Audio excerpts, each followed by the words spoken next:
आज हम लोग क्लास 12 के जो कि 12वां का जो वीडियो चल रहा है जिसमें भौतिकी में आज हम लोग पढ़ेंगे एक करंट इलेक्ट्रिसिटी में मीटर ब्रिज, मीटर सेतु। तो मीटर सेतु जो कि तुमको एक विद्युत उपकरण है, इसके द्वारा हम लोग अज्ञात प्रतिरोध का मान ज्ञात कर सकते हैं और यह व्हीटस्टोन ब्रिज का जो संतुलित व्हीटस्टोन ब्रिज के सिद्धांत पर कार्य करता है, जिसमें कि 4 प्रतिरोध है जो कि हमने पिछले लेक्चर में लिया था।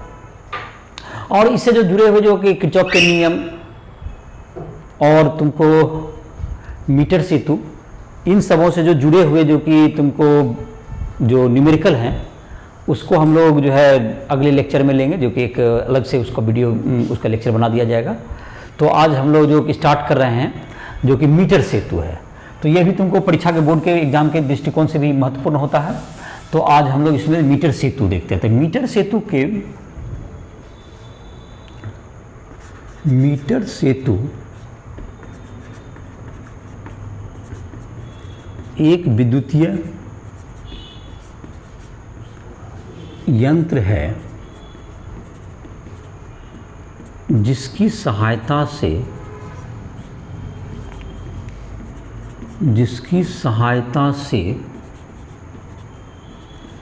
अज्ञात प्रतिरोध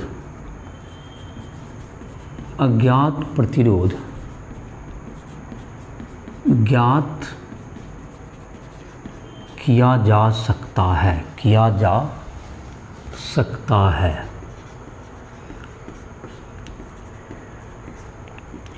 यह संतुलित व्हीटस्टोन सेतु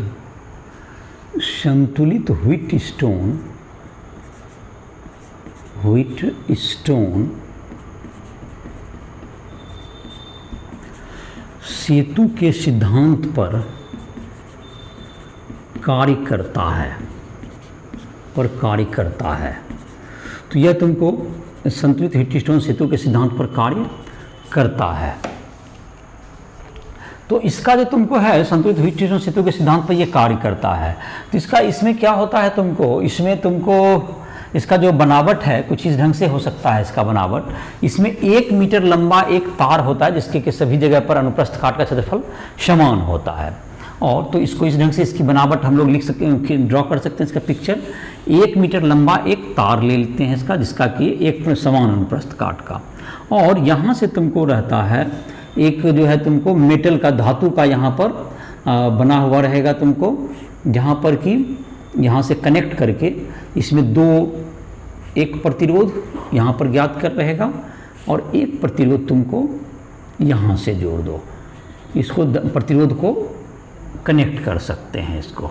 और यहाँ पर क्या हो गया, ए बी तुमको क्या हो गया, 1 मीटर लंबा ये तार हो गया जिसके कि अनुप्रस्थ काट का क्षेत्रफल हर जगह समान होगा। ये ए बी 1 मीटर लंबा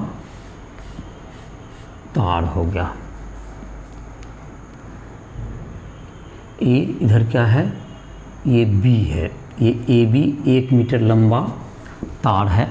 इसके जो है तुमको 1 मीटर लंबा तार है, इसमें तुमको 2 प्रतिरोध हो गए। इसमें 2 प्रतिरोध यहाँ पे जुड़े हुए रहेंगे।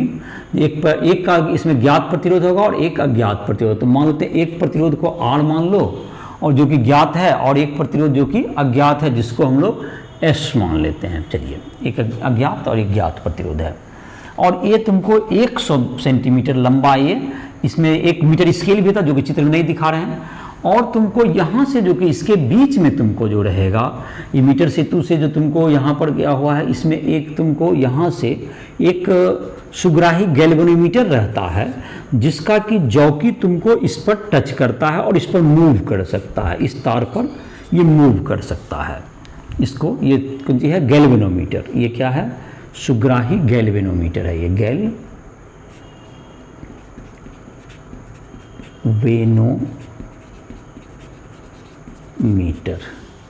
गैल्वेनोमीटर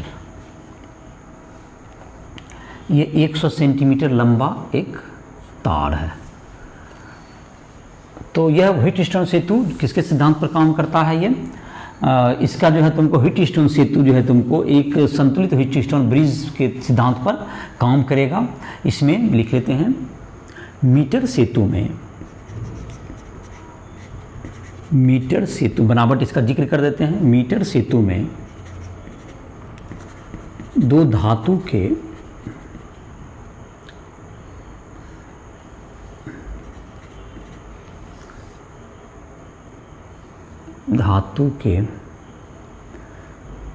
छोर से समान अनुप्रस्थ काट के अनुप्रस्थ के 1 मीटर लंबे तार 1 मीटर लंबे तार AB को 1 मीटर लंबे तार AB को लिया जाता है। AB को लिया जाता है। 1 मीटर लंबे तार को AB को लिया जाता है और चित्र के अनुसार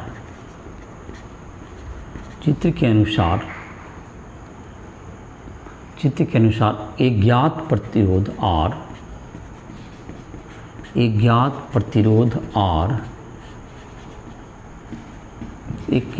R तथा अज्ञात प्रतिरोध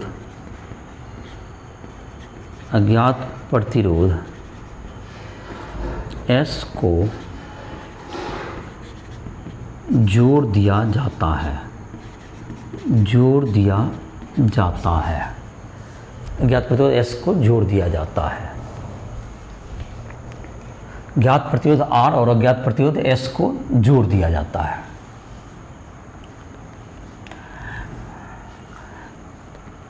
गैल्वेनोमीटर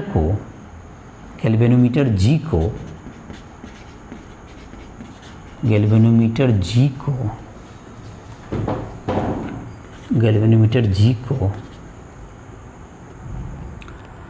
तार AB पर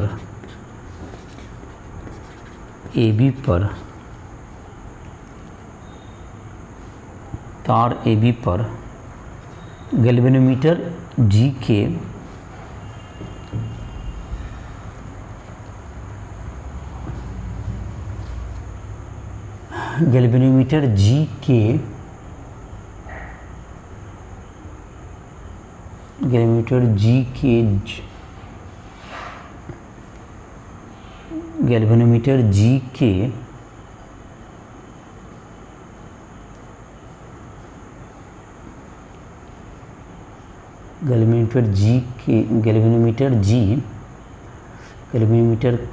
जौकी को गैल्वेनोमीटर के जौकी को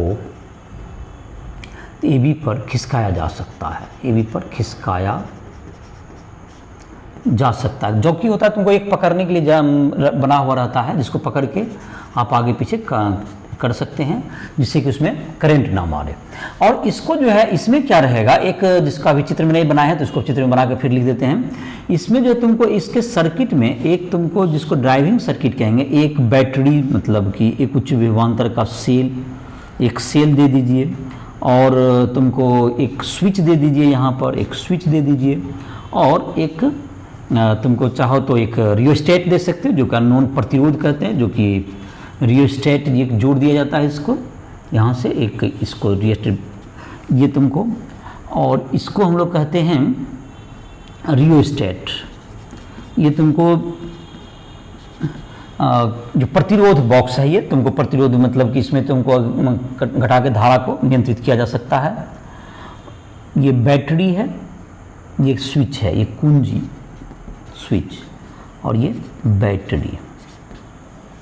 और इसमें जब क्या होगा तो लिख सकते हैं, यहाँ पर भी इसको जिक्र कर देते हैं, खिसकाया जा सकता है।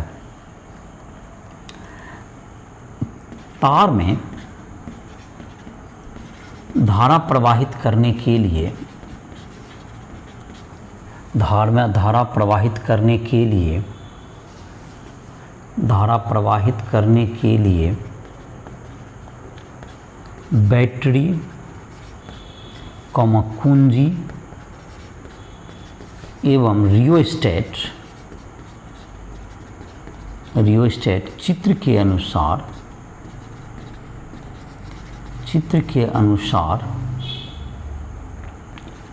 जोड़ दिया जाता है। चित्र के अनुसार जोड़ दिया जाता है। चित्र के अनुसार जोड़ दिया जाता है। जैसा कि अब चित्र, ये तुमको बनावट हो गया इसका, कि बनावट क्या क्या हो गया, इसमें क्या समझे। इसमें एक ज्ञात प्रतिरोध R है और एक अज्ञात प्रतिरोध कम अशुद्धि हो, इसके दोनों के प्रतिरोध के मान लगभग समान होने चाहिए, ये एक अलग बात है। और तुमको ये तुम्हारा जो है AB 100 सेंटीमीटर का लंबा तार होता है, 1 मीटर का। और इसकी इसमें चित्र में तुमको इसमें ये नहीं दिखाएगा, मीटर स्केल नहीं दिखाएगा, जिससे इसकी जहाँ पे चाहे भुजा की लंबाई हम लोग इसका कहीं पे तार का लंबाई हम लोग नाप सकें। और इसमें करंट प्रवाहित कराने के लिए क्या करते हैं, इसमें एक बैटरी है, कोई स्विच है और रियोस्टेट है, जो कि ताप को, इसका प्रतिरोध को आगे कम ज़्यादा करके इसके धारा के मान को नियंत्रित किया जा सकता है। तो ये एक सामान्य सर्किट हो गया। तो ये इसकी बनावट हो गई, तो बनावट इसका हो गया। अब इसमें कार्य करने के लिए, जैसा कि तुमको यहाँ पर होगा, जब स्विच को जब हम लोग ऑन करेंगे तो यहाँ पर समझ लो पहले क्या होगा। जब स्विच ऑन करेंगे तो इसमें धारा जाएगा, और धारा जब जाएगा तो ये जो गैल्वेनोमीटर में है विक्षेप उत्पन्न हो जाएगा। गैल्वेनोमीटर में विक्षेप उत्पन्न हो जाता है। गैल्वेनोमीटर के जौकी को टच करके आप यहाँ से पकड़ करके इस तार पर इस तरह खिसकाएंगे कि देखेंगे गैल्वेनोमीटर का विक्षेप शून्य हो जाए। जब गैल्वेनोमीटर का विक्षेप शून्य हो जाता है तो हम समझेंगे कि ये जो तुमको है ये प्रतिरोध, इसमें जैसे गैल्वेनोमीटर में धारा जब शून्य हो जाए तो हम लोग समझेंगे कि ये जो 4 प्रतिरोध, एक R, एक S, इधर का इसका जो बायां छोर है इसका तार का, दैट इज AP जिसको कह सकते हो लंबाई, और इधर का PB, AP एक साइड इसका प्रतिरोध और PB दूसरा साइड। तो 4 प्रतिरोध हो गए RS, और तुमको 2 भुजा हो गए, एक तुमको AP और दूसरा PB। ये तुमको R1/R2 = R3/R4 होगा। और इस प्रकार से जब हम इस लंबाई को नाप सकते हैं कहाँ तक संतुलित हुआ, तो इसका हम लोग ये इसका प्रतिरोध का मान भी ज्ञात कर सकते हैं। तो इसको मैं लिख देता हूँ।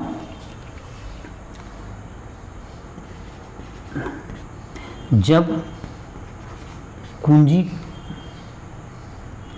को बंद किया जाता है, जिसको स्विच ऑन करना कहते हैं, बंद किया जाता है, तो परिपथ से जुड़े गैल्वेनोमीटर में विक्षेप होता है। अब जौकी को हाथ से खिसकाकर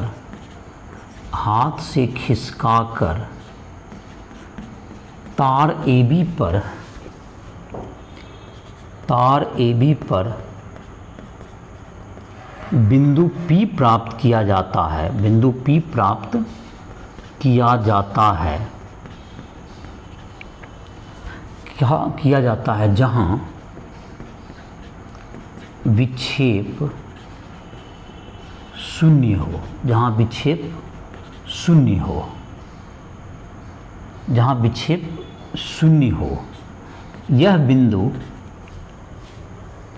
बिंदु P है,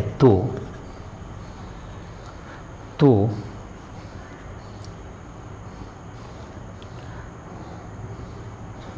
यह बिंदु P है, तो मीटर स्केल की मदद से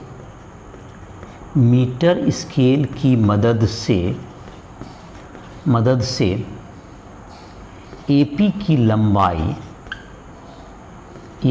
लंबाई L सेंटीमीटर ज्ञात कर ली जाती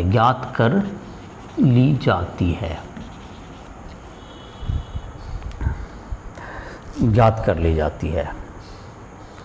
तो ये ज्ञात कर लिया गया कि AP L है, तो दूसरा तो BP की लंबाई बराबर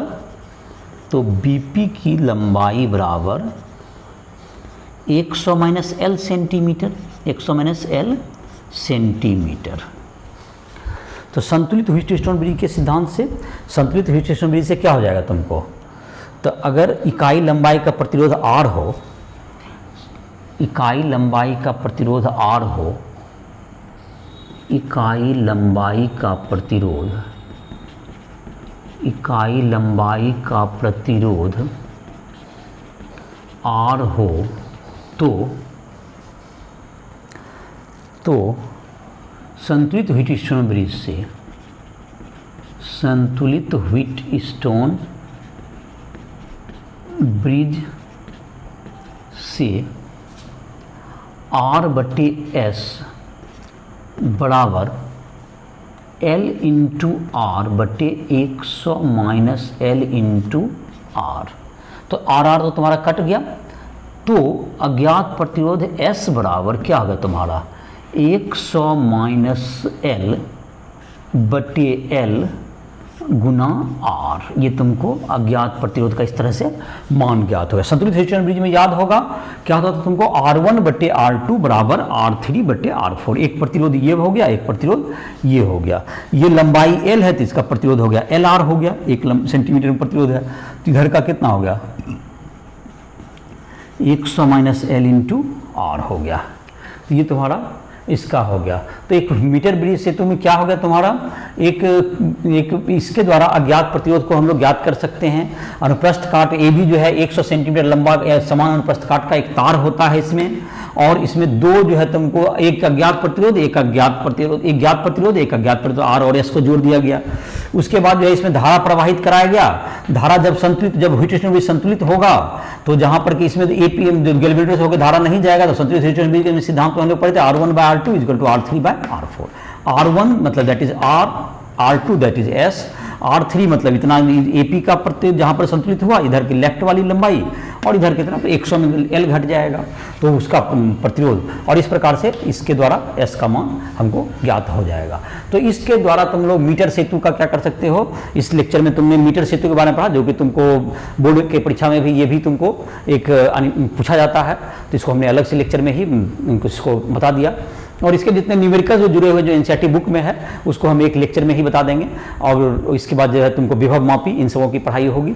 तो तुम जो है किसी भी चीज़ को समझना हो, कोई भी क्वेश्चन पूछना हो, किसी में कोई भी नोट्स लेना हो तुमको किसी भी चैप्टर का, फिजिक्स या केमिस्ट्री में क्लास 12 11 किसी का भी, तो उसके लिए तुम राइशुअल ऐप को प्ले स्टोर से डाउनलोड कर सकते हो, और उसमें तुम पर्सनल डाउट के भी सेशन मिल जाएंगे। तुम हमसे पर्सनल मदद के लिए भी, क्योंकि फिजिक्स केमिस्ट्री मैथ या किसी चीज़ में न्यूमेरिकल नहीं बन रहा हो या कोई क्वेश्चन नहीं बन रहा हो, उसके लिए भी तुम संपर्क कर सकते हो। और तुमको कभी भी तुमको जो भी क्वेश्चन में दिक्कत हो रहा है, चाहे इंजीनियरिंग मेडिकल की तैयारी करना चाहते हो या बोर्ड के एग्जाम के लिए फिजिक्स केमिस्ट्री से कोई नोट्स लिखना चाहते हो हिंदी या इंग्लिश मीडियम में, तो उसके लिए तुम राइशुअल ऐप का उपयोग कर सकते हो। तो इसके लिए तुमको जहाँ पर हमारे द्वारा जो है तुमको सारे वीडियो लेक्चर मिल जाएंगे उसमें, और तुमको हिंदी इंग्लिश मीडियम में तुमको नोट्स, उसमें तुमको जो है जेईई मेंस के लिए तुमको JEE mains, JEE advance, NEET इन सबों की तैयारी के लिए तुमको सारे मटेरियल भी उपलब्ध होंगे। इसी तरह से लेक्चर को समाप्त कर रहे हैं।